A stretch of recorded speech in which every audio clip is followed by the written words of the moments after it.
Yay! I found another not Tate.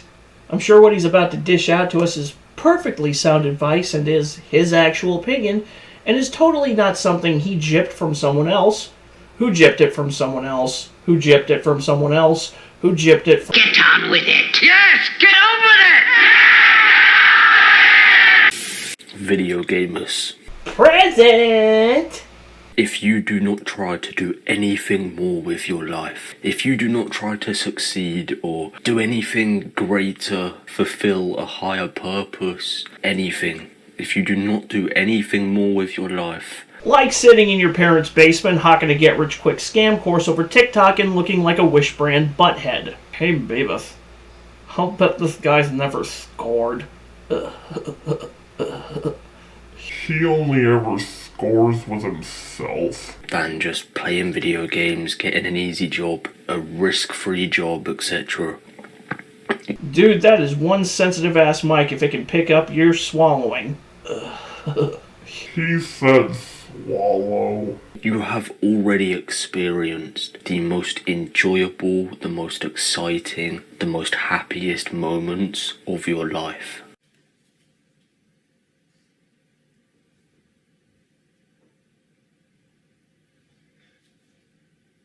You're a fucking idiot. You can work a regular job, play video games in your spare time, and still experience joy and excitement elsewhere. What do you think, we all just go to work, come home, game, rinse and repeat? If you do not try to do anything greater, you have already reached your peak happiness. Fulfill a higher purpose, such as... what? You gotta give us something other than just fulfill a higher purpose. Like what? Start a catfishing business, sucking millions from desperate losers via cam girls who we've manipulated into falling in love with us, then trafficked them to an Eastern European country, alienated them from their whole family, seized control of their finances, and make it so that they can't go anywhere or do anything without us present? Like Andrew Tate? Is that the kind of higher purpose we should be fulfilling, Dingleberry? If that does not terrify you, then I don't know what will. The only thing that terrifies me is stupid people, and there's a fucking lot of them in the world. Case in point. The thing is... what was that cut, bro? Dude, if you have the capacity to do a jump cut, maybe you ought to do it, like, before you start clearing your sinuses? You have a stupid, and I'm speaking from experience, by the way, because I played video games from the age of around primary school year 5 till college, second year of college. I played video games every single opportunity I had for as long as I possibly could. That was my life, that was my enjoyment, that was my happiness. So I'm speaking from experience. In other words, this little philosophy lesson he's about to give us isn't based on any tangible facts. It's just him being insecure about him being a gamer and projecting that insecurity onto the rest of us.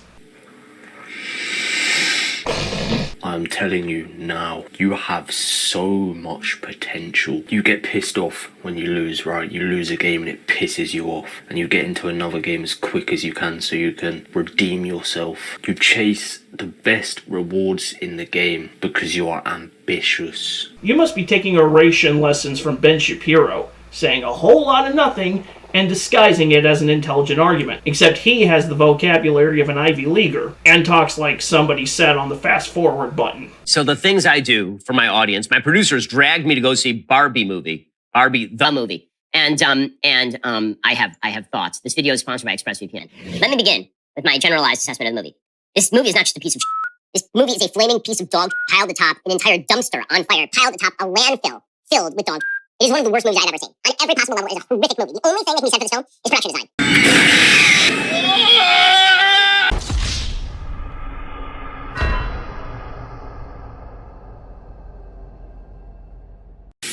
You want the best thing in the battle pass, you want the best skin, you want the highest level, you want to be the best. Like no one ever was. To catch them is my real test. To train them is my cause. That's called ambition. You play this game every single day, hours in, hours out. Every single minute you get, every single opportunity you get to play this game, you play it. You sweat it out. Even when you're tired, you play it. Sounds like addiction to me, which is a real problem, but it's not one found in everyone who plays video games. Sounds like this was really just a problem with you. Have you ever heard of projection? Because this is what it sounds like. I just couldn't stop playing video games for years, so because I had no self-control, I'm just gonna sit on this high horse on YouTube and act like nobody else has self-control. Because you're competitive and you want to be better than your friends. You want to get a higher level on the battle pass on Fortnite so that you can have a higher level than your friend. Do a heist a couple of times on your own while your friend's not online so you can earn a bit more money than him because you're competitive. Well, yeah, you never played a sport? People are competitive. That's just life. Your natural masculine traits. You're ambitious, you're competitive, you get pissed off when you lose, you want to redeem yourself. Bro, he is taking this so seriously. Listen to the exaggerated breathing. He's acting like this is some deep, buried in his chest trauma that he's just trying to air out. It's so difficult to talk about, but I'm trying to be like an alpha male, guys. And so I'm making it seem like I'm just bottling up my emotions. It ain't that fucking deep, my guy.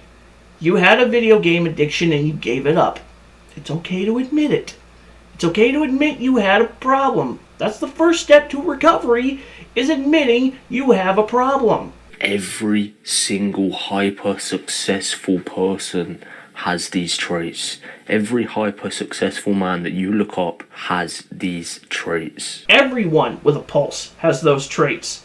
Some just know how to properly utilize them, and some act like they do, when the only skill they truly know how to utilize is the uncanny ability to talk out of their ass. Case in point. David Goggins, his famous story about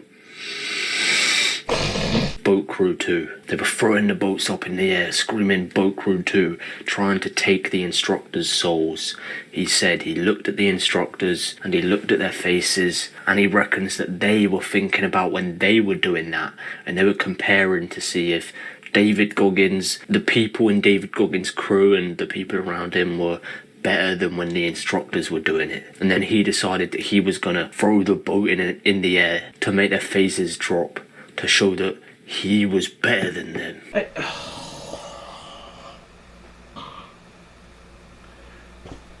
David Goggins records himself reading comments from his haters, then listens to those recordings while he exercises. The guy's a fucking Looney Tune. But I actually respect David Goggins. People can go, well, why do you respect David Goggins but not this guy? First off, David Goggins is a veteran. I got nothing but respect for veterans. Secondly, the guy doesn't loaf around in his mom's basement trying to convince everyone on TikTok that he's Bruce Wayne.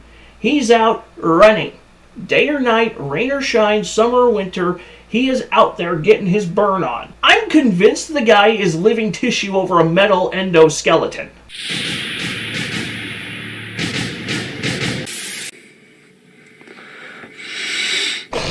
That's competitiveness. That's what you have when you try to be better than your friends. And losing. Every single successful person on the planet gets pissed off when they lose. Because if you didn't get pissed off when you lose and you were okay with losing, you wouldn't care about winning, you wouldn't care about succeeding, you wouldn't care about overcoming, getting places, etc. Bro.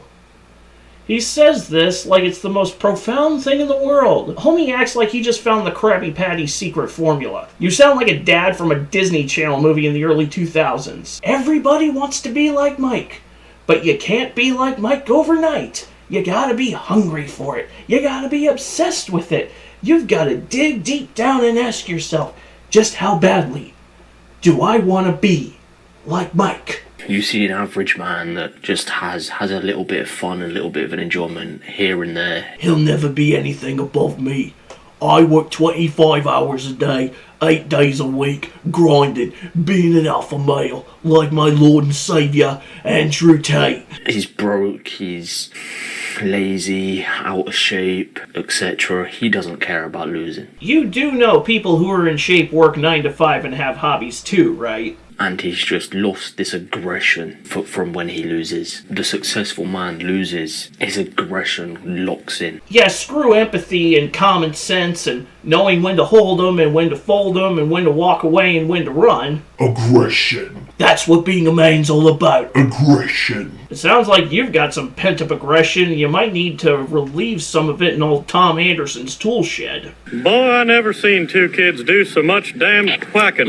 He loses and he wants to redeem himself, he wants to win, he wants to show himself that he can do that. So he goes again, and he goes again, and he goes again until he wins. Or until he works himself to death. Some things are just not worth the battle, and part of being a man is knowing what is and isn't, and not going after everything because I want it, I want it, I want it! That's what children do. And that's exactly what you do on your game. You lose the game of Fortnite, you play again because you lost, you want to win. You play again because you want to win, you play again because you want to win. Or until you've had enough and you decide to get up from the PlayStation or the Xbox or the Switch or the PC and take a breather or go run some errands. Again, sorry you had a video game addiction, but stop projecting it onto the rest of us. You do not speak for us. You get a battle royale and it starts to get a little bit boring, doesn't it? When you get like one win on a game or you win the thing that you've been constantly chasing, and that's when the enjoyment kind of dies down a little bit. That's God telling you to get off your ass and go outside. And this competitiveness that you have, like,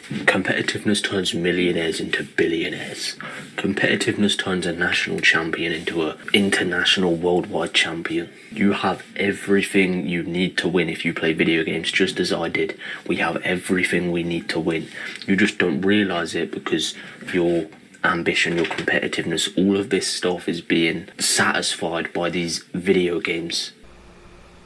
That was a very long-winded way of saying you needed to put the games down because the addiction was getting too strong. Video games are a trap of the Matrix, and if you do not believe that, you need to open your eyes.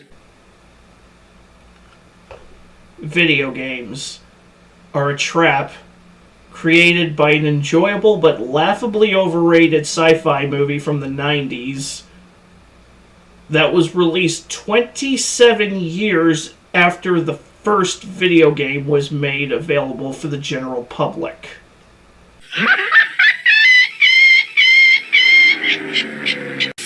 Do you even process what you say before you say it? Because you sound fucking stupid. They're taking away your success. These video games are taking away your success. Bro. There's no Matrix taking away people's success, sucking away people's potential. We're all individuals, and we're all individually responsible for our own success or failure. Not some imaginary shadow government that doesn't even fucking exist. We make our own destinies, and apparently yours is sitting around on YouTube and TikTok trying to convince everyone you're a paragon of wisdom when in reality your head is so far up your ass that your IQ is brown.